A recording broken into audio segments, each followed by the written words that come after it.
To die or not to die? Going gray is a decision millions of people face. Next, a candid conversation about this hot topic.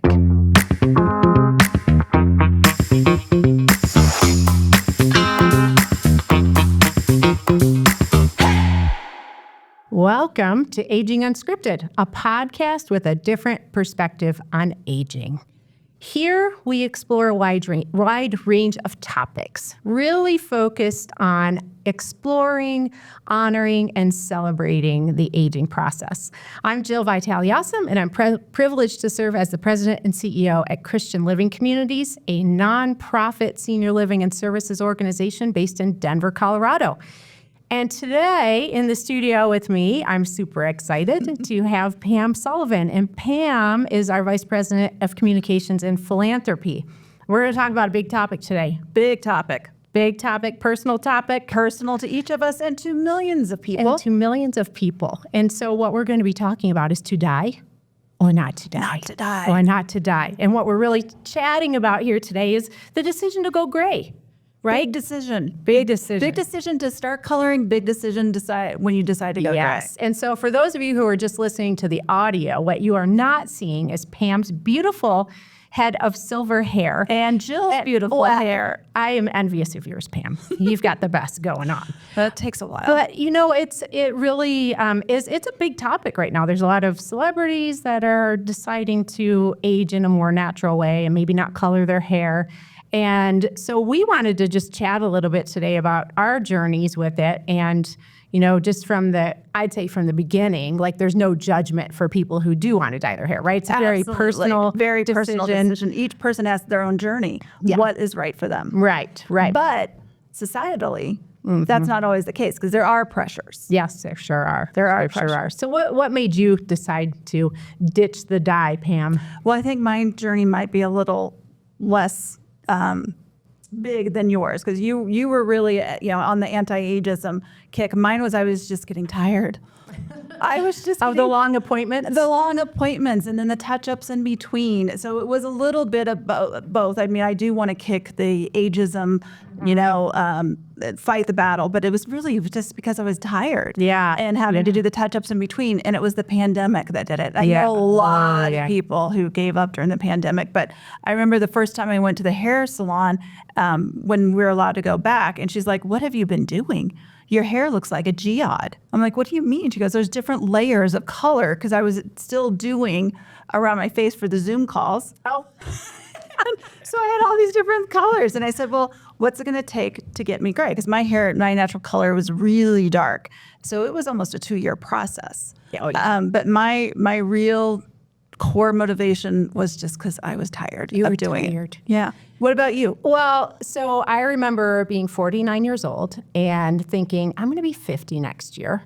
And I would be speaking like in different places around the country about not being ageist, right? And how we need to work on those negative perceptions of aging. And I really started to realize for me, coloring my hair was a way of denying my aging process. And so for me, it was very much focused on, it was before the pandemic, which was pretty awesome that, I was done, I was in the midst of it by then.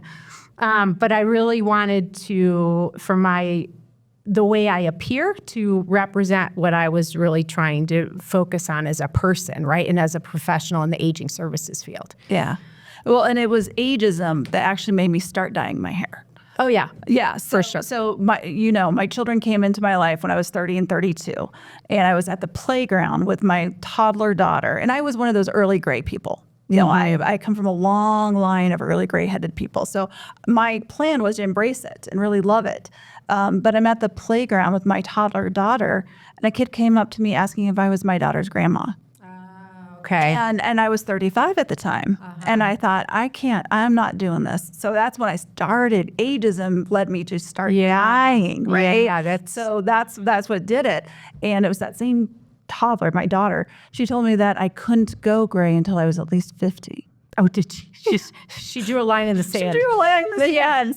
So I think it started the journey when I was about 52. But it was ageism that led me to start the process. Because you didn't want people to think you're older. I didn't want people to think I was too old, right? Yeah. And then I think that's what led me to. And I think that's probably what a lot of people do. And I remember talking to one of my friends about when I was trying to make the decision, a guy friend who I've known since I was 19. And he said, and he started to go gray in his 30s, 40s. He says, don't do it. Color as long as you can, because he didn't enjoy it. I see. The ageism that he faced that way. So those are all the things that kind of play into it when you start and when you stop. Yep. It is around ageism. Well, totally. And I don't remember how old I was, but I remember it wasn't even a question, right? It was like, you need to start covering up these grays. And it wasn't even like a conscious decision. It's just what you did, right? Right. Do you think that's still the case now? I think there's more, just because I think celebrities have brought a lot of this to the forefront. And there's been a lot of, there's been some, 10 years ago, nobody was talking about ageism, really. There were some, but it wasn't as big of a topic as it is now. So I think that's changed. One of the things that caused me consternation as I really thought about this is, well, you have a couple choices when you decide to go gray. You can, and I have dark hair, right? And I have been dyeing it dark. So you could strip all the color out of your hair and dye it gray, but then that leads to all kinds of hair breakage and all kinds of things like that. You could chop your hair off really short, and I didn't want to do that. And so I was just like, well, I'm going to live for 2 years with that demarcation line, right? Where it's an inch from your crown of your head that you still gray, and then I just had to, live with it.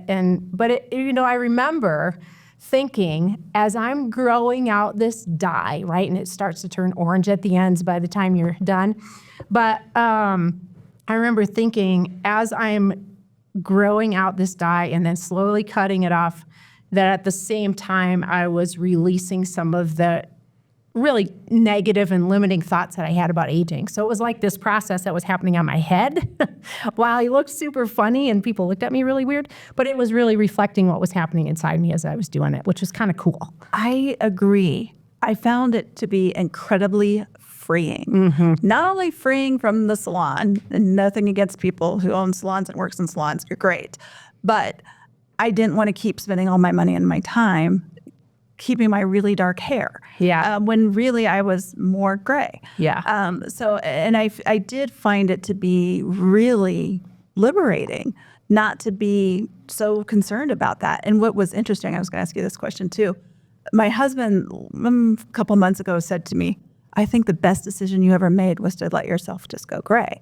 And I said, really? What do you say? He goes, it looks great. You just seem like a different person. So what was your husband's reaction? Oh, he loved it. He was like, do it. And then he just says it looks great all the time. And now when we look back at pictures when my hair was dyed, we're like, that looked kind of weird. It looks on me anyway. weird. For me, it did, right? I did too, because my roots were off. Because you get to that point where the roots don't take the color anymore either. So, well, what's interesting? So when I was embarking on this, I joined a couple of Facebook groups for going gray, right? And Silver Sisters and things like that. And what was fascinating to me are the number of people who are posting and saying, I'm going to go back and dye my hair. I can't take it because my friend said, wow, you look old now. Or people keep saying, why are you letting yourself go?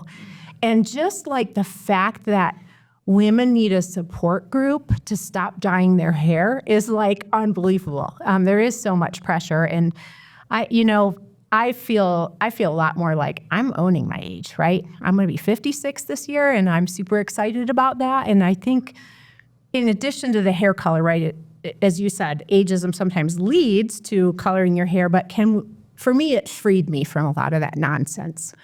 Have you, however, experienced now that you're gray, how people refer to you changed?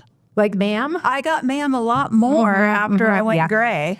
And I do think there are people, especially, and not to sound ageist, but younger people think I'm older than I am. Yeah. Simply because I have the gray hair. Sometimes when somebody opens the door for me when I'm walking in a store, I'm like, did they do that because they're being nice or because they think so those things go through my head. Then I'm like, I kind of at a place where I don't care.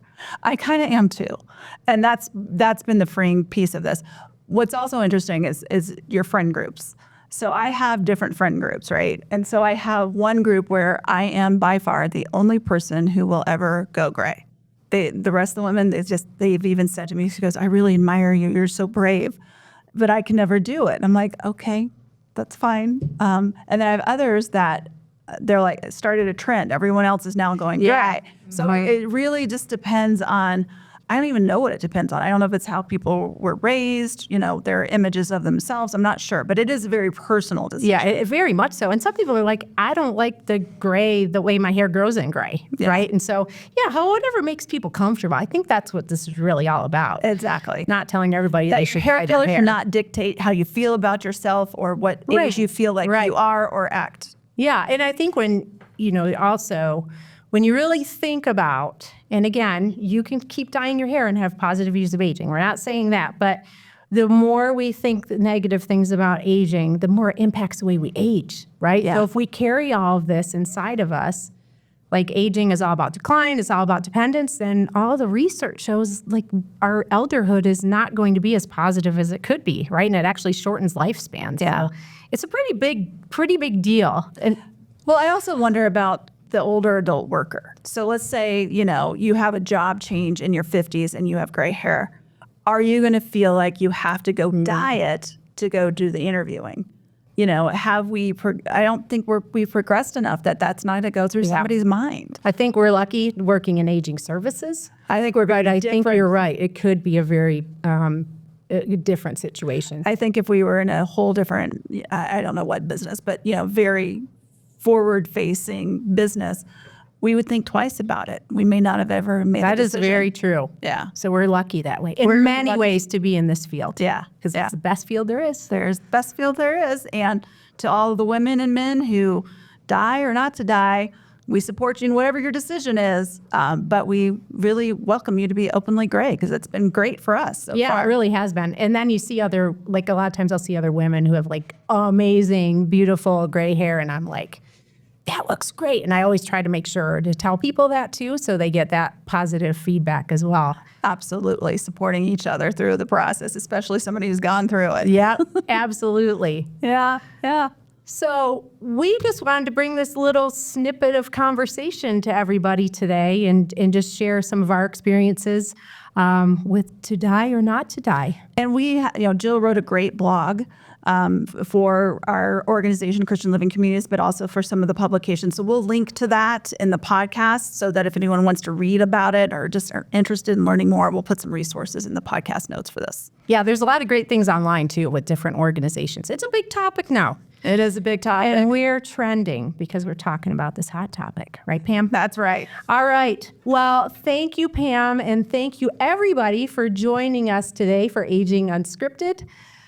A reminder that aging is indeed unscripted. There are no rules, and each of us has our own individual journey. Aging really is a gift. Not everybody gets that gift, and elderhood is a time that should be celebrated and honored. Thanks for being here with us.